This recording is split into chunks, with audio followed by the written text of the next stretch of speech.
Notice the Girl Whose House I Live In by JJX2525. It took me a week to find where you'd keep your Wi-Fi password. A whole week.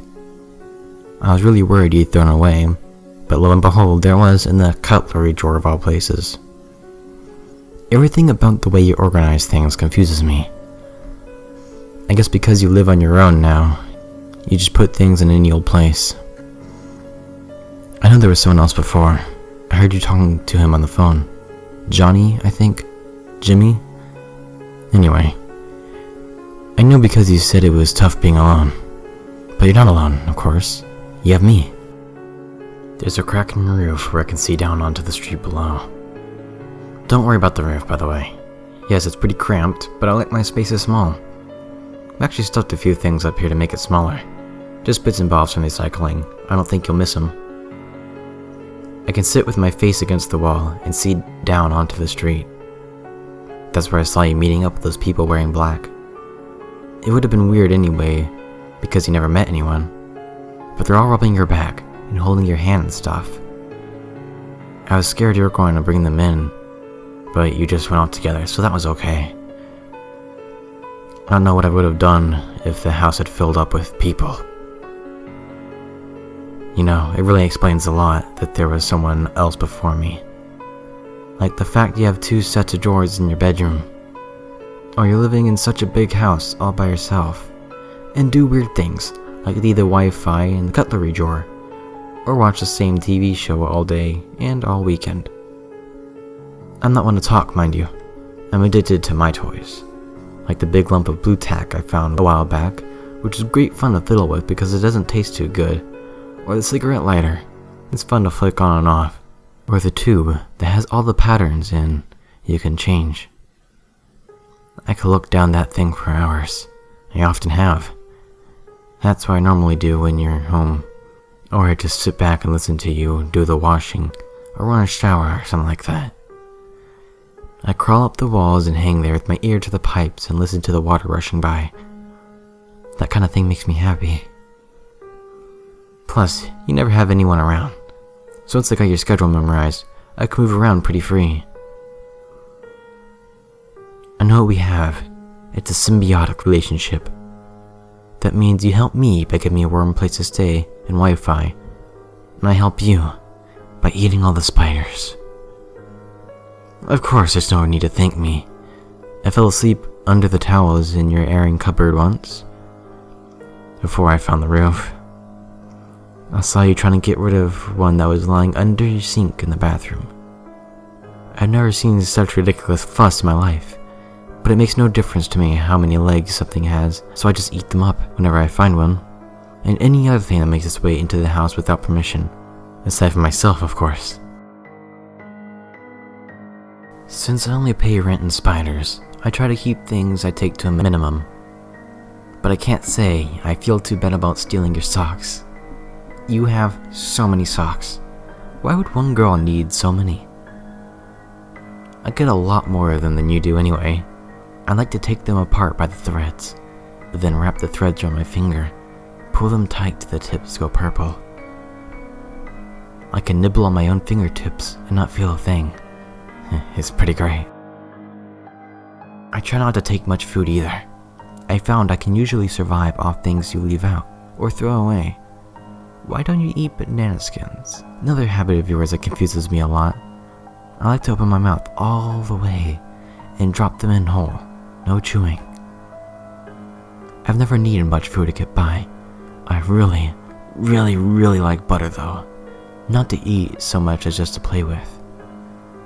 You once left a block out by the window in the sun. It was all melty while you were at work. So I started playing with it. Once I'd stuck in my finger, it was kind of hard to stop. I had it looking like a puddle by the end, but then I realized it was 5 and you'd be home soon, so I had to press it back into a rectangle as best as I could. But then I heard you open the door. Boy, was I startled.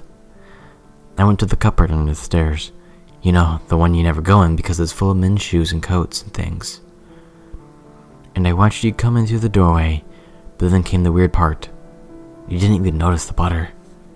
All you did was make a cup of tea and then give up halfway through and start crying. And then you ordered Chinese and barely ate any before throwing it away. You see what I mean by your habits? I'm sorry, but it's just weird. Sometimes if I'm having a bad night, I like to go under your bed while you're asleep.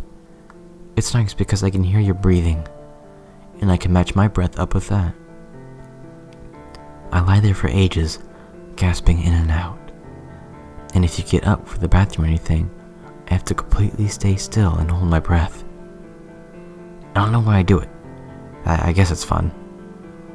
You're the first person whose company I've ever enjoyed. You cooked dinner the other evening. I know it's because you played music, which you never do. And you made something that took almost an hour and a half with about 1,000,000 ingredients. I crept down to the edge of the staircase and I could see you bouncing around doing moves with the spoon. It was so funny I had to cover my mouth to keep from laughing. Then, I saw something that got me really scared. You laid out 2 pieces at the table. I thought there was someone else in the house and climbed all the way up the ceiling thinking they had seen me. And I was hanging there when I saw you serving 2 plates and I couldn't move from the panic. Another person. I just knew I wouldn't like them as much as you. They'd ruin everything and make me go all crazy like I used to be. I didn't know what to do. I was ready to hurt them.